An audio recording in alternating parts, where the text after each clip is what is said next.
আর একটা কথা শুনে রাখো, কিছুদিন পর আমার দাদু ভাই নিজে এসে তোমাকে বিয়ের কথা বলবে, এইটাই আমার গ্যারান্টি।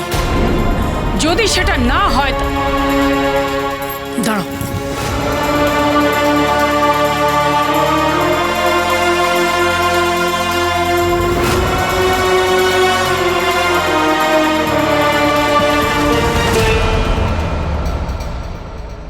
ধরো, এটা আমার ফার্ম হাউসের দলিল। তোমার বিয়েতে যৌতুক দেব বলে হাতের কাছে এনে রেখেছিলাম, সেটা এখনই তোমাকে দিয়ে দিলাম। উকিল ডেকে লেখাপড়াও করে দেব, কিন্তু তুমি এই কেসটা ফিরিয়ে নাও। কয়েকটা দিন চুপ করে অপেক্ষা করো, তারপর তুমি আর আমি দুজনে মিলে চিনির একটা ব্যবস্থা করব। কিরে, যা এবার প্রণাম কর।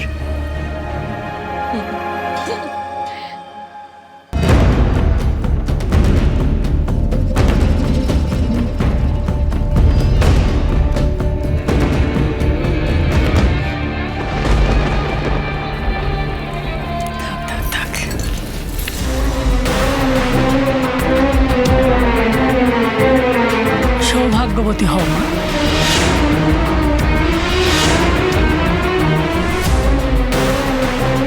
অপলা ম্যাডাম প্রণাম করছে কর্তামাকে, আর উনি আশীর্বাদও করছেন। কোন জটিল খেলা চলছে এখানে? আমি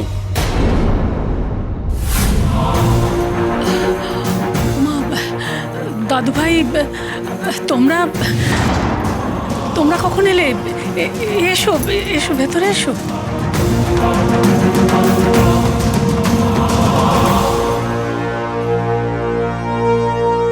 আমরা আপনাকে প্রণাম করতে এসেছিলাম কর্তামা, তবে অপরাধ নেবেন না। এখানে যা দেখছি তাতে সবকিছু খুব অবাক লাগছে।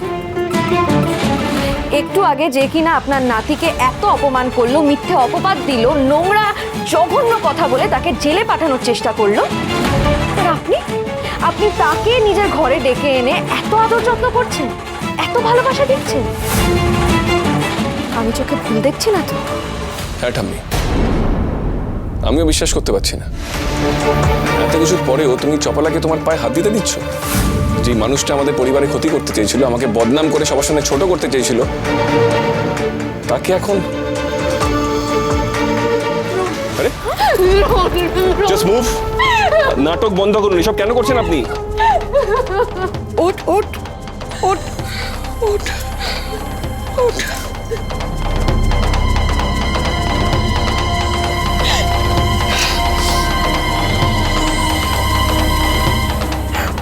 আমার ভুল হয়ে গেছে তো, আমার অন্যায় হয়ে গেছে, খুব বড় অন্যায় হয়ে গেছে। কিন্তু আপনি শুধু আমার অন্যায়টাই দেখলেন। এই অন্যায়টা কেন করেছে সেটা একবারও দেখলেন না। আচ্ছা, আপনি তো একজন ডাক্তার, আপনি তো শুধু রোগীর অসুখ দেখেন না, অসুখের কারণটাও তো দেখেন। বলুন। আমার কোনো কথা শুনতে ইচ্ছে করছে না, আমি কোনো কথা শুনবো না। দয়া করে আপনি চুপ করুন। আচ্ছা ধ্রুব, আপনি কেন একবারের জন্য আমার ভালোবাসাটা বোঝেন না? বলুন তো। আমার ভালোবাসা আমাকে অন্ধ করে দিয়েছিল। আমার মাথা কাজ করছিল না ধ্রুব। আমি আপনাকে হারানোর ভয়ে এই ভুল পথে চালিত হয়েছি ধ্রুব।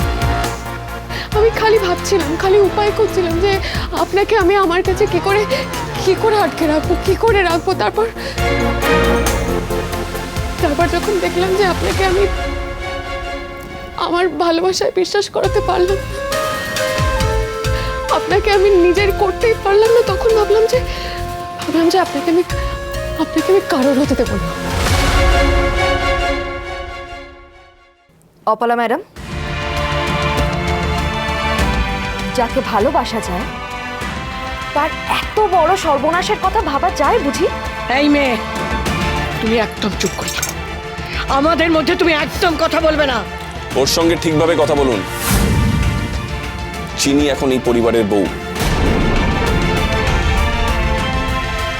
আমার স্ত্রী।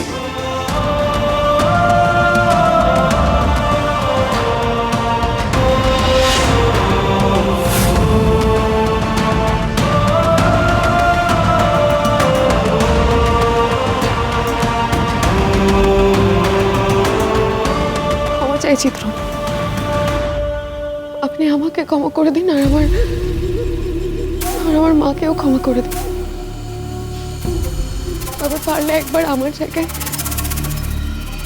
জায়গায় নিজেকে রেখে দেখবেন। আমি যা করেছি শুধুমাত্র আমার ভালোবাসার জন্য করেছি তো। আর আমার বিশ্বাস, আজ আপনি আমাকে বিশ্বাস না করতে পারলেও একদিন ঠিক বিশ্বাস করবেন। আমি একদিন প্রমাণ করে দেব যে চিনির থেকে আমি আপনাকে অনেক বেশি ভালোবাসি। আর ভালোবাসা পাওয়ার জন্য সব কিছু করতে পারি। সব। শোন, কোথায় যাচ্ছিস? শোন, নাটকটা তো এরা ভালোই পাকিয়েছে। এত নাকি ভালোবাসে মনে। ছোট মালিকও দয়ার অবতার হয়ে ক্ষমা করে দিল নাকি। এমন ভালো মানুষকে ঠকানো তো খুবই সহজ। দাদু ভাই, এসো।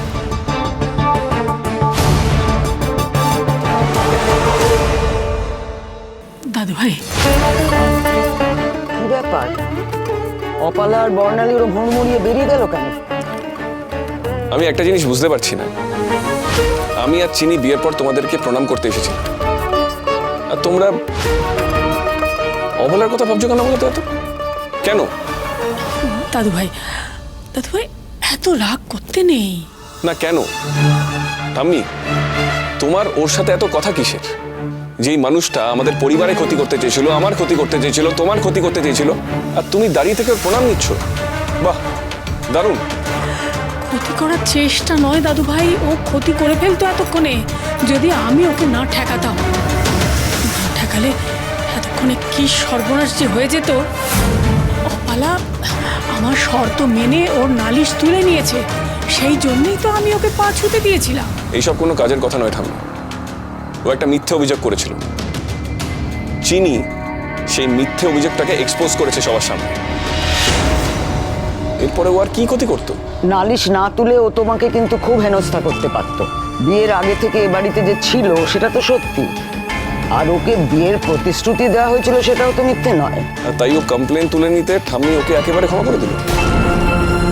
যে তোমার নাতির সম্মান বাঁচালো, তাকে এত বড় লোক লজ্জার থেকে বাঁচালো, সে এতক্ষণ ধরে এখানে দাঁড়িয়ে আছে, তাকে তোমরা একবার ধন্যবাদ দেওয়ার কথা মনে করলে না? তুমি তো এমন নও ঠাম্মি। দাদু ভাই, তুমি কি চাইছো? যে হেম তোমার চিনিকে ধন্যবাদ জানাবে? কেন জানাবেন? একটা মানুষ একটা মিথ্যে কমপ্লেন তুলে নিলে তাকে ক্ষমা করা যায়, আর চিনিকে ধন্যবাদ দেওয়া যায় না? তোমার মাথা ঠিক আছে তো? বাড়ির কাজের মেয়ে। না, বড় মা, আমি আমার স্ত্রীর কথা বলেছি।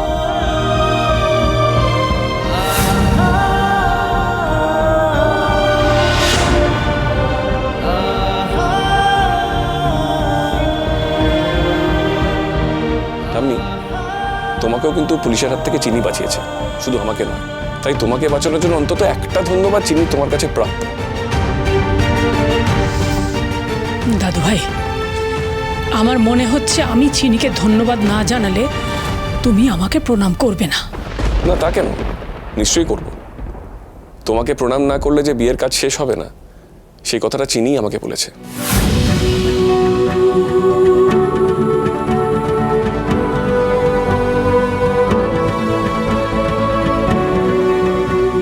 থাক থাক, বেঁচে থাকো, ভালো থাকো।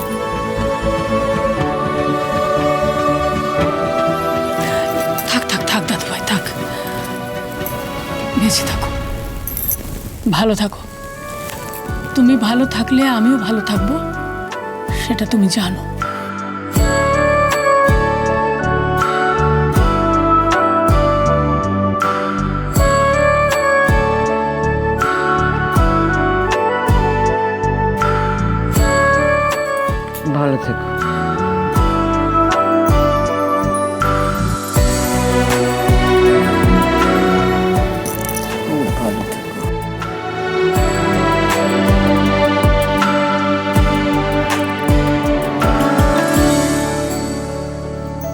আচ্ছা ঠাম্মি, তুমি তো কখনো কারোর প্রাপ্য থেকে তাকে বঞ্চিত করো না, তাহলে আজ চিনির প্রতি এত কার্পণ্য কেন?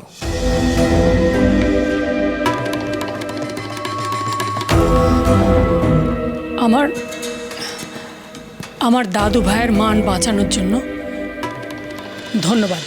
মন যে বলে চিনি চিনি